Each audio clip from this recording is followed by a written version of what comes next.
بسم اللہ الرحمن الرحیم۔ آج کا موضوع ہے رمضان کی روحانی منازل، یعنی رمضان المبارک کے اندر کس طرح انسان کیا ہے روحانی طور پر ترقی کرتا ہے۔ آپ اس کو اس طرح سمجھیں کہ ایک مسافر جب گھر سے نکلتا ہے سب سے پہلے کیا ہے وہ نیت کرتا ہے کہ میں نے فلاں جگہ پر جانا ہے، اور پھر اس کے بعد بس یا ریل میں سوار ہوتا ہے۔ سوار ہونے کے بعد جب وہ پہلی منزل پر پہنچتا ہے تو اس کے اندر کیا تھکاوٹ ہوتی ہے، تھکن محسوس کرتا ہے۔ اب یا تو اپنی تھکن کو نظر انداز کر کے وہ بس یا ریل میں سوار ہو کر آگے کی طرف روانہ ہو جائے، یا پھر کیا وہیں سٹاپ پر رک جائے۔ اگر وہ سٹاپ پر رک گیا تو پھر کیا وہ منزل پر نہیں پہنچ سکتا۔ اسی طرح کیا رمضان مبارک آ رہا ہے، جب رمضان آتا ہے تو ہر شخص کیا جستجو کے اندر، کوشش کے اندر ہوتا ہے کہ میں رمضان مبارک اچھے طریقے سے گزاروں گا، رب کائنات کی عبادت کروں گا، رب کائنات کو راضی کروں گا۔ عشرہ شروع ہوتا ہے، پہلا عشرہ رحمت کا ہوتا ہے، اس کے اندر کیا رحمت برستی ہے، انسان کو رحمت ڈھانپ لیتی ہے۔ وہ انسان کیا ہے پہلے عشرے کے اندر رب کائنات کی عبادت کرتا ہے، اللہ تعالیٰ سے التجائے کرتا ہے، اللہ تعالیٰ سے دعائیں کرتا ہے، رحمت اس کو ڈھانپتی ہے۔ پھر جب دوسرا عشرہ شروع ہوتا ہے، دوسرا عشرہ کیا ہے قرب الہی کی جستجو کا ہے، یعنی کہ مغفرت کا ہے۔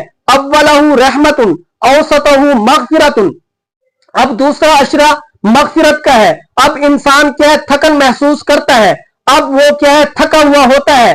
پہلے عشرے کے اندر اس نے عبادت کی ہے، اب کیا ہے اگر اس نے صحیح طور پر عبادت نہ کی بلکہ صرف کیا روزہ رکھ لیا اور ایسے ہی دن گزار دیا، پھر حدیث کیا کہتی ہے؟ حدیث کہتی ہے کہ ربا صائم لیس لہ من صیامہ، بہت سے روزہ دار ایسے ہوتے ہیں کہ جو روزہ تو رکھتے ہیں لیکن ان کا حقیقت میں روزہ کوئی فائدہ نہیں دیتا، الا الجوع والعطش، مگر بھوک اور پیاس کے، یعنی کہ وہ بھوک اور پیاس کے اندر ہی وقت گزارتے ہیں۔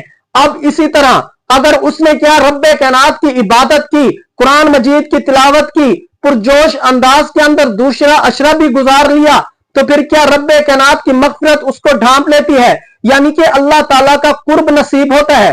پھر کیا ہے تیسرا عشرہ آتا ہے۔ اب جس طرح مسافر بس کے اندر سوار ہو کر سفر کرنے لگتا ہے تو اب کیا ہے عروج کی طرف جا رہا ہے، یعنی کہ اپنی منزل مقصود کی طرف پہنچ رہا ہے۔ جب اس کے اندر کیا خوشی بھی ہوتی ہے کہ میں اپنی منزل کے قریب پہنچ گیا ہوں، اپنے رشتہ داروں کے قریب، اپنے گھر کے قریب پہنچ گیا ہوں، اس کی خوشی دیدنی ہوتی ہے۔ اور جب وہ اترتا ہے تو وہ خوش ہوتا ہے، اس کی تھکاوٹ اتر چکی ہوتی ہے۔ اب اسی طرح جب تیسرا عشرہ شروع ہوتا ہے تو اب تیسرے عشرے کے اندر اگر انسان نے صحیح طور پر رب کائنات کی عبادت کی، روزہ رکھا، رب کائنات سے مناجات کی، رب کائنات سے استغفار کیا، رب کائنات سے دعائیں کی، رب کائنات سے مغفرت طلب کی، اپنا عبادت بھی کرتا رہا، روزہ بھی رکھا اور دیگر گناہوں سے بھی بچتا رہا، تو پھر کیا ہے اسے انعام کیا ملتا ہے؟ عتق من النار کا۔ تیسرا درجہ کیا عتق من النار ہے، عروج کا ہے، ترقی کا ہے کہ اسے جہنم سے آزادی مل جاتی ہے، یعنی کہ وہ جہنم سے آزاد ہو جاتا ہے۔ جس طرح مسافر اپنی منزل پر پہنچ کر خوش ہوتا ہے، اسی طرح اسے عتق من النار، جہنم سے آزادی کا پروانہ ملتا ہے، تو وہ کیا خوش ہوتا ہے۔ تو ہم نے رمضان مبارک کے تینوں عشرے اس طرح گزارنے ہیں کہ پہلے عشرے کے اندر رب کائنات سے رحمت طلب کرنی ہے، رب کائنات سے رحمت طلب کرنی ہے، رب کائنات کی عبادت کرنی ہے۔ دوسرے عشرے کے اندر رب کائنات سے مغفرت طلب کرنی ہے، عبادات بھی کرنی ہے، قرآن مجید کی تلاوت بھی کرنی ہے، اپنا کام بھی کرنا ہے، کاروبار بھی کرنا ہے، دیگر امور بھی سر انجام دینے ہیں۔ جس طرح کے صحابہ کرام روزہ بھی رکھا کرتے تھے اور بازار میں جا کر کاروبار بھی کرتے تھے، محنت مزدوری بھی کرتے تھے، پھر کیا انہیں انعام کیا ملتا تھا؟ انعام ملتا تھا اوسطہ مغفرت، دوسرے عشرے کے اندر مغفرت کا اعلان ہوتا ہے۔ پھر اس کے بعد کیا تیسرا عشرہ بھی اسی طرح گزارنا ہے، رب کائنات سے دعائیں کرنی ہے، تراویحاں پڑھنی ہے، رب کائنات کے سامنے سرب سجود ہو کر تہجد پڑھنی ہے، تہجد کے کیا معمول بنانا ہے، یعنی کہ تہجد کو پورے رمضان کے اندر نہیں چھوڑنا، اور باجماعت کیا نماز پڑھنی ہے۔ جب یہ تینوں عشرے انسان صحیح طور پر گزارے گا، جب یہ تینوں عشرے انسان صحیح طور پر گزارے گا تو پھر کیا ہے اللہ تعالیٰ اسے انعام دیں گے عتق من النار، وہ کیا جہنم سے آزادی کا اسے کیا پروانہ ملے گا۔